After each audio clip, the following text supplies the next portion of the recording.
Hello everyone. Greetings from my home office and happy Tuesday afternoon to you.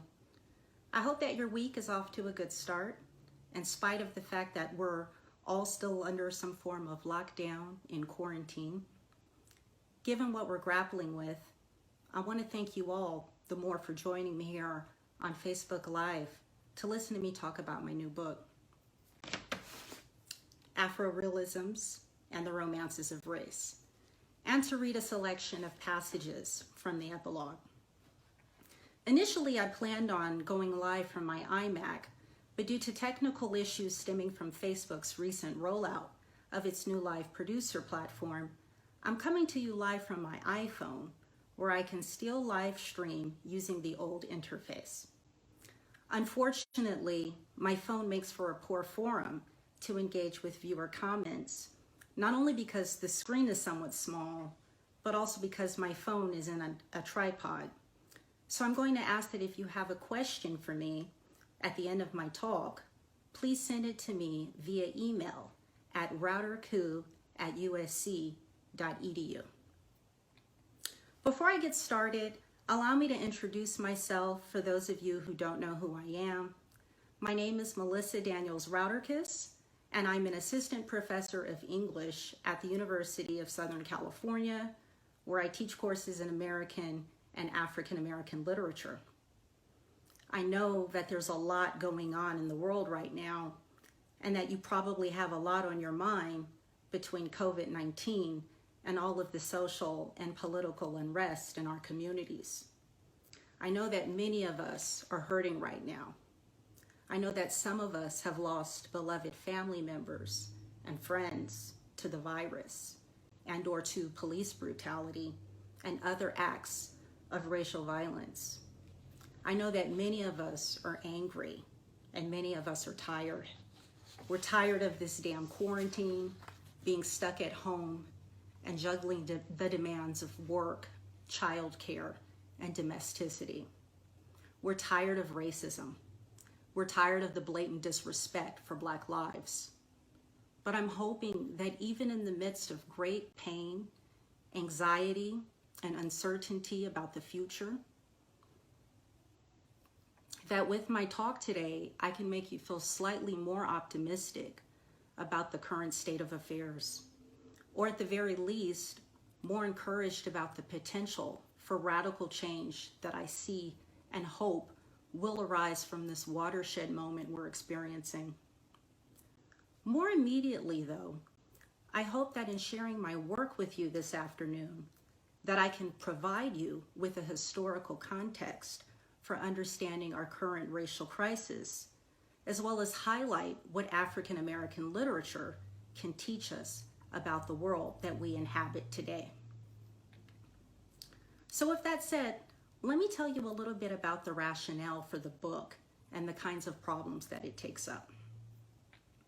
As someone who believes that African American literature should be defined in the widest way possible, what I wanted to do in Afro-Realisms is push back on some of the narrow accounts, definitions, and marginalizing assumptions that continue to organize how we think about the function and purview of African American literature.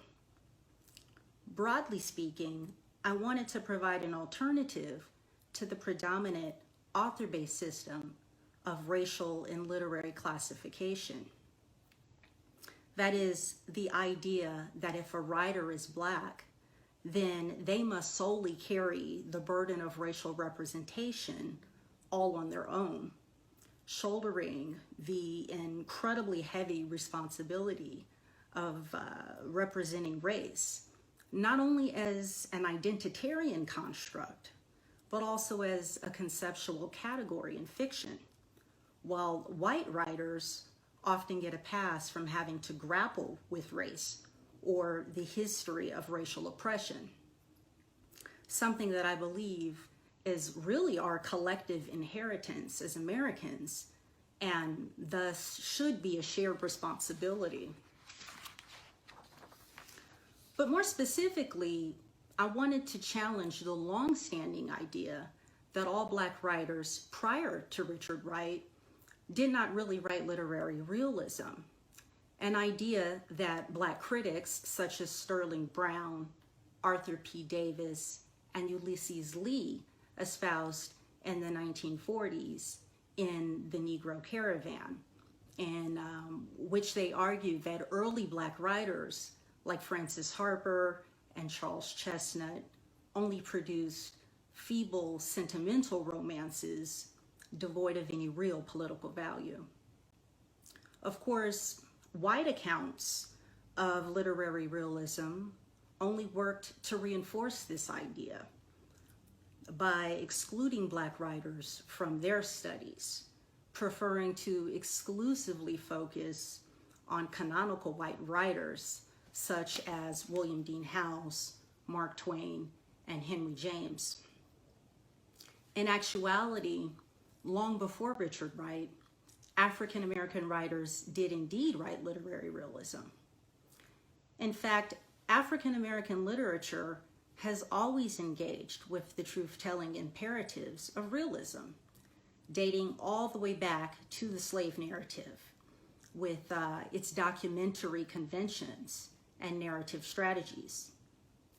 But the realism that they wrote was rich in the elements of romance because they wanted to move beyond a sociological external focus on the material conditions of Black life toward a fuller, more literary account of Black interiority and humanity.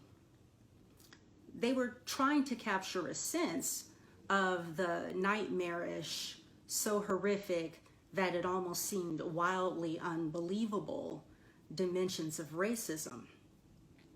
They were trying to imagine utopian political futures that sharply contrasted with their dystopian realities. They were trying to move African American literature, and more specifically, African American representation, away from the realm of racial caricature and stereotype toward greater reality, which, ironically enough, required less realism and more literary and imaginative approaches. And despite the racism of the literary marketplace, they had crucial cross-racial dialogues with white writers like Howells and Twain about race and the vicious legacies of slavery and what it would really take to create a more equitable American society.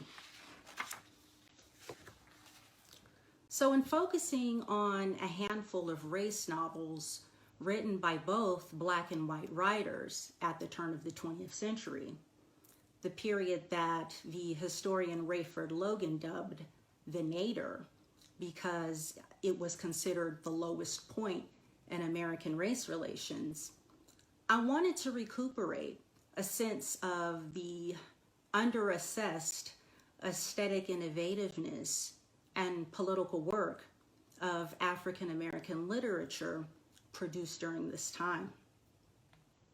I wanted to really tease out its complexity, capaciousness, and what I like to call its visionary impulses. That is the way in which so much of this literature anticipates more contemporary reassessments of Blackness and Black cultural production, like the New Black aesthetic, the post-soul, and post-Blackness, all of which emphasize racial fluidity and a certain open-mindedness about the potential for cross-racial collaboration.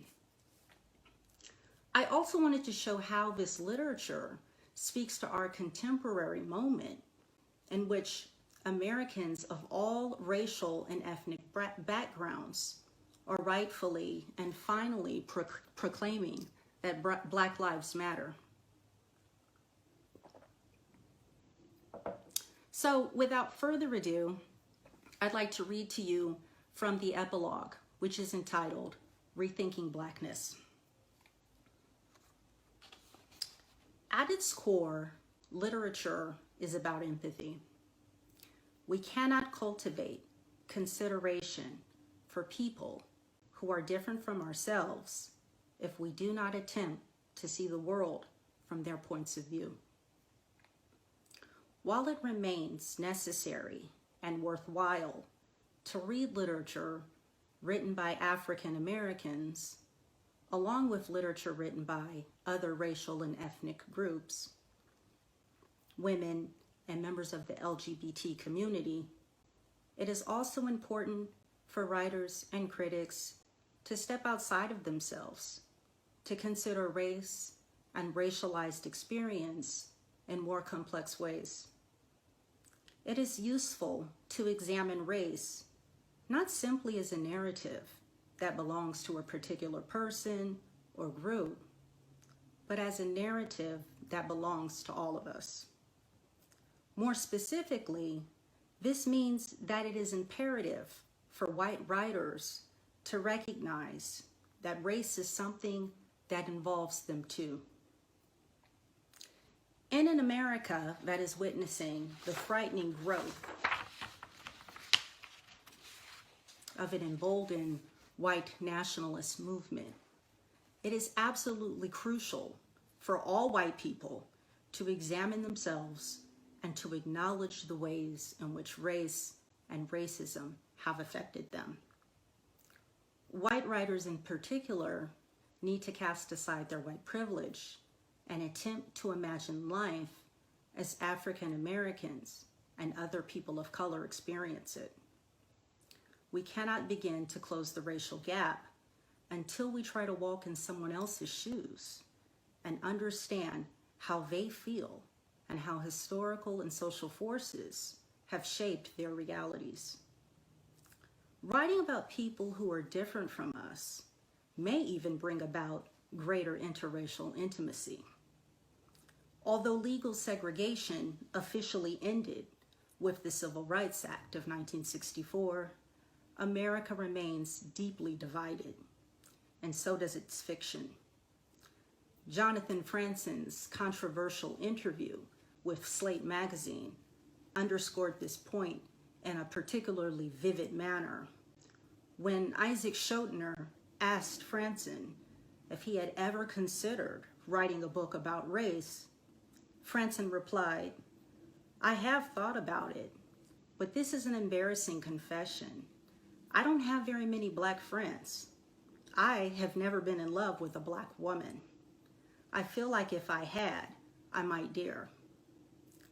Although Franzen's remarks were obviously unsettling for so many reasons, his comments point to two stark truths about contemporary life in America and American fiction. One, many people do not make friends with people outside of their own race.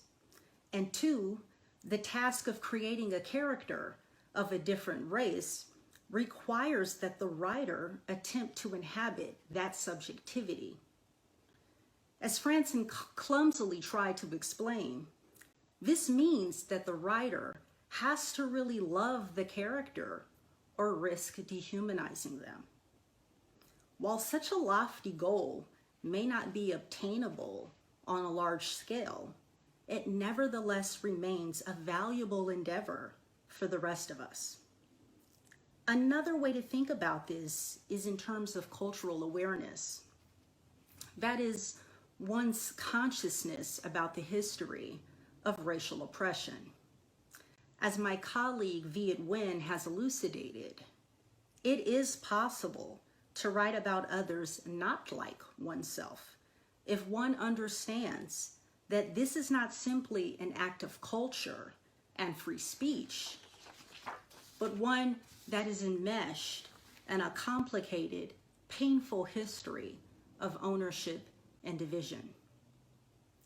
If Nguyen's remarks can be said to theorize what an ethical model of writing about other races and cultures might look like, then I believe that the white author novels that I have studied here attempt to enact this kind of historical awareness. Similarly, I believe that the postbellum Black novel provides us with a more progressive model for theorizing race, Blackness, and African American literature. What especially interests me about the postbellum Black novel is its visionary impulses, or what I like to call its proleptic hermeneutics. That is, the way in which this literature seems to anticipate late 20th and 21st century reassessments of Blackness and Black cultural production, like the new Black aesthetic, the post-soul, and post-Blackness. Acknowledging that there is little agreement among scholars about these terms, their temporal limits, and their specific aesthetic qualities, I invoke them as methodologies that attempt to historicize and contextualize Black cultural production after the Civil Rights Movement, emphasizing racial fluidity, or what Trey Ellis has called the cultural mulatto archetype.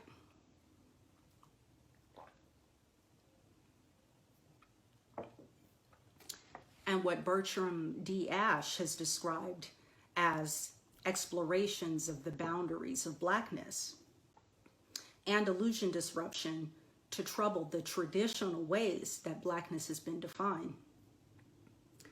What most consistently unites these post-civil rights writings and cultural artifacts is a liberated attitude toward Black subjectivity and its creative processes. These works view Blackness more as a set of rhetorical tropes and representational strategies than as a racial essence bound to the artist. In this configuration, Blackness functions as a kind of creative and critical posture that enables the artist to explore the possibilities of being and expression beyond the boundaries of a fixed identity or a singular Black community. By crossing traditional racial lines, these works draw from a vast and diverse range of artistic traditions, comfortably claiming a variety of cultural influences as the sources of inspiration for their representations, which typically aim to push back on narrow and reductive definitions of Black identity or Black art. When we examine the postbellum Black novel, specifically in terms of genre and representation, we find that it reflects these very concerns. Long before the arrival of the new Black aesthetic and post-Blackness, Black writers were challenging assumptions and expectations of who and what their work should depict. And in the process, they were aiming to undermine the racism of the literary marketplace and the larger culture. Each of the Black and white writers that I examine in the book attempt to deconstruct race outside of prevailing norms, challenging the idea of race as biology or essence, as well as reductive and stereotypical approaches towards representing African Americans in particular, and the American racial crisis more generally in popular fiction.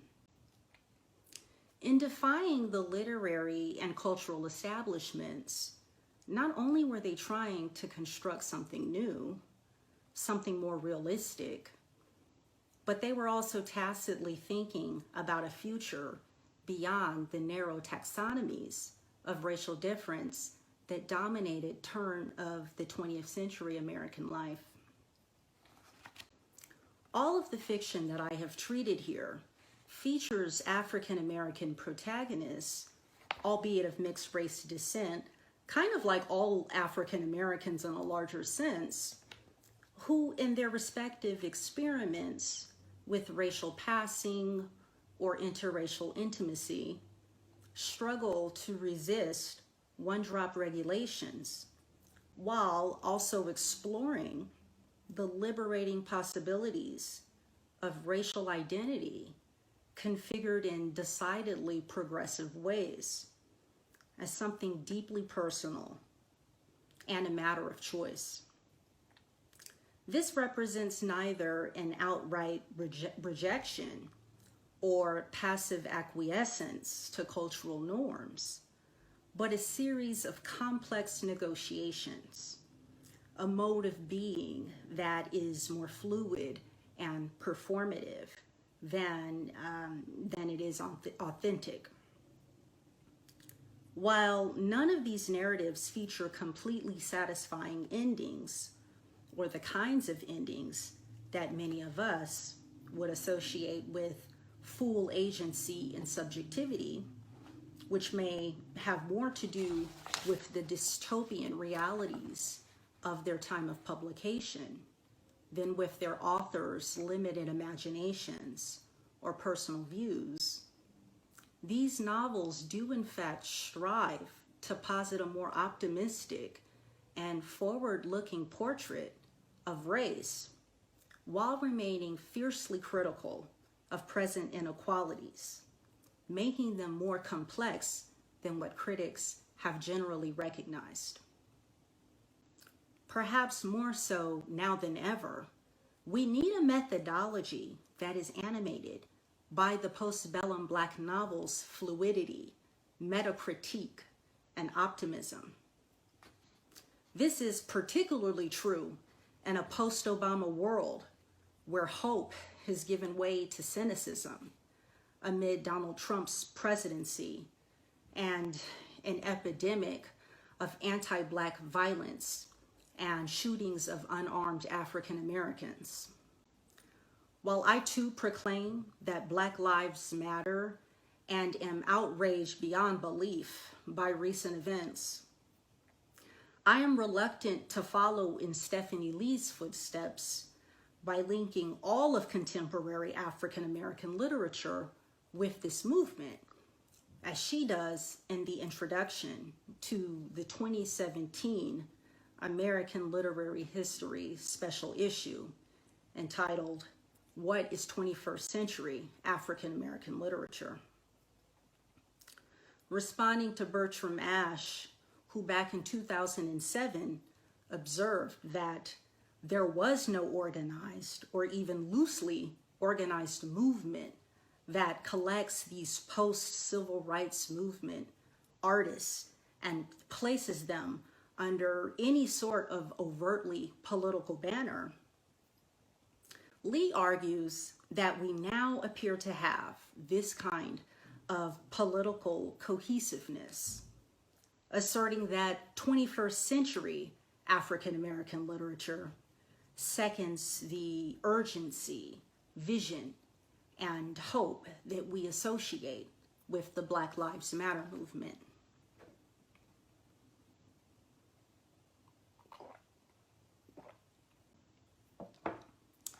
While I appreciate Lee's endeavor to historicize and contextualize, I worry that invoking Black Lives Matter as an organizing framework is simply trading one set of identitarian-based protest politics for another, ultimately reinscribing past paradigms. For far too long, African American literature has been reduced to this specific genre and function, as if it were the most exalted form of Black writing. As Brian Norman has explained, to not engage the significant tradition of Black writers who rejected this standard is to partake of an even longer tradition in which African American literature that limits and patrols the imaginative boundaries of Black writers. Hence, I believe that African American literature should be defined in the widest way possible, so as to avoid making facile and uncomplicated generalizations about Blackness or the purview of Black writing. locating all of contemporary African American literature under the designation of Black Lives Matter ultimately reinforces the marginalizing expectation that African American literature should conform to the protocols of reflecting Black social reality, as well as the related idea that the most woke or socially conscious literature is that which is grounded in the protest tradition. The problem with this is that it undercuts the capaciousness of Black expression and the emancipating potential of self-determination.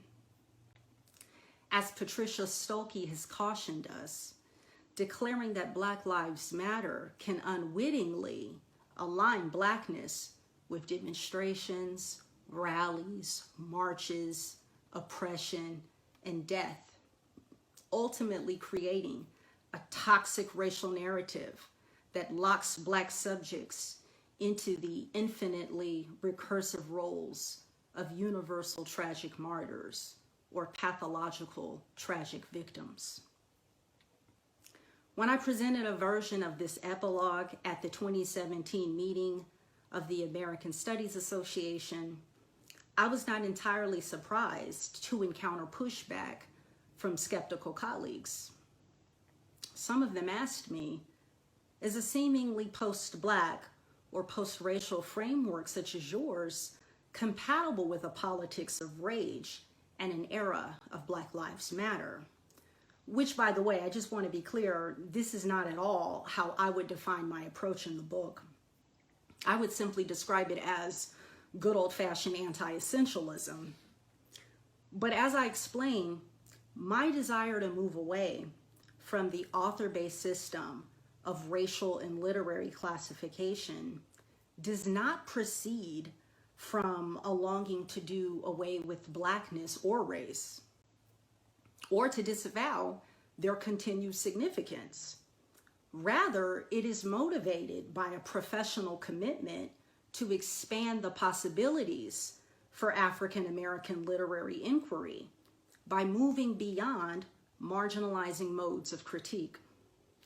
While I believe that rage can be productive, particularly if it brings about social justice, I am hesitant to adopt this as a methodology for African American literature because it reinforces harmful stereotypes that cast Black people as angry and violent. As Barbara Ransby has written in The Class Politics of Black Lives Matter, rage is the beginning, not the end point of movement building. Rage has to be coupled with compassion, critical generosity, and love. In my opinion, we need to challenge the politics of racial pessimism that have come to define not only our highly polarized political environment, but also our intellectual practice. While these are very troubling times for our democracy and for our profession, we should not allow demoralizing conditions to demoralize us and overdetermine the content and direction of our scholarship. If anything, we need to approach our scholarship with greater optimism, viewing it as an opportunity to propose practical solutions to some of our most severe social problems. That Blackness is so frequently configured in terms of abjection, the object, and lack should prompt us to interrogate our critical commitment to invoking Afro-pessimism's discourses of abjectness, subjection, and social death in the service of theorizing Black subjectivity. Here I am reminded of Lee's observation that Blackness in the 21st century is inseparable from acknowledging and confronting the dead and envisioning a home for the living. Such a bleak and morbid assessment of Black life demands that we ask ourselves some very urgent questions. Why is it that we constantly feel the need to turn toward a model of social death to analyze Blackness and affirm Black humanity? What about the critical possibilities of a Black theory of social life? If we want to challenge the dominant cultural narrative that tells us over and over again that Black life is cheap and that it doesn't matter, then is it not time for us to move beyond social death as our default critical paradigm? The problem with consistently choosing to view Blackness through these dark lenses is that it can create a self-fulfilling prophecy that reinforces some of our most dangerous beliefs and expectations of the social world and how we walk in it. This in turn fashions a sort of feedback loop that becomes a totalizing heuristic.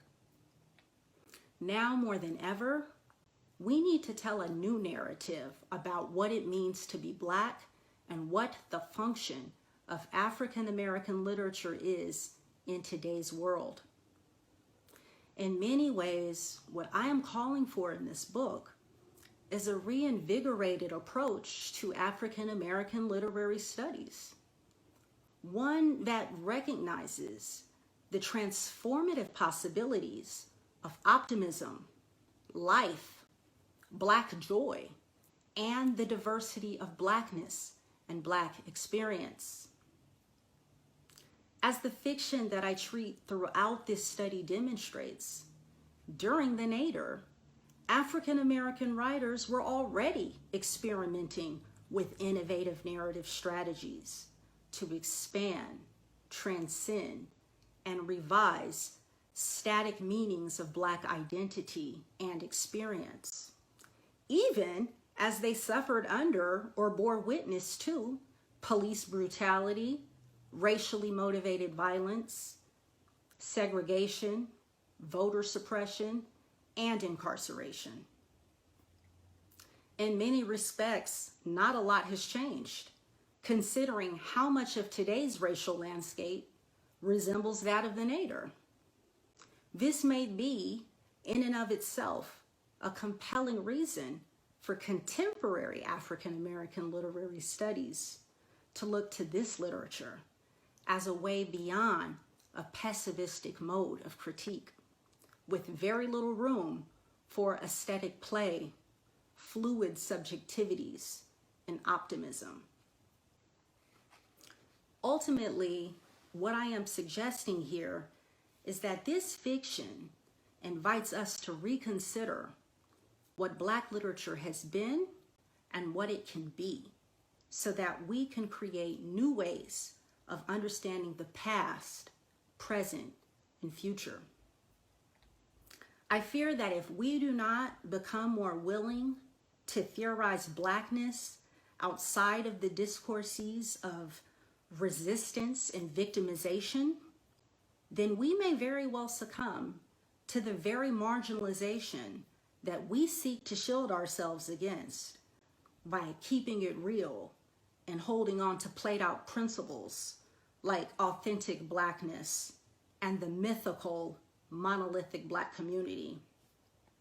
And here I'm really taking issue with this idea that anti-Black violence is a problem solely for the Black community to resolve.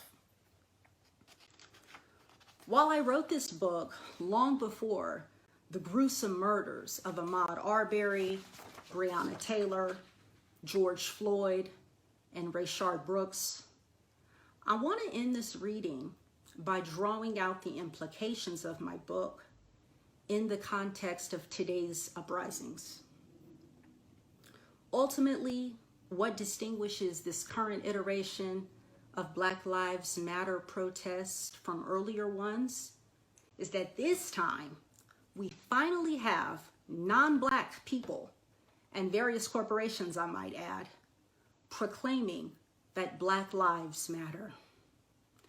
It's precisely this kind of cross-racial allyship and solidarity that my book engages, and that I think, if channeled properly, can precipitate real and meaningful structural change. And with that final thought, I want to thank you for tuning in today. I also want to thank all my folks at LSU Press for putting this event together and for giving me a forum to share my scholarship with you. I hope that this reading was enriching. If you have a question or two, please send me an email at rauterku@usc.edu. And if you want to read more from Afro-Realisms, please visit the LSU Press website where you can purchase my book. Use the promo code 04READHOME for 40% off your purchase. Have a great day. Hope to hear from you soon.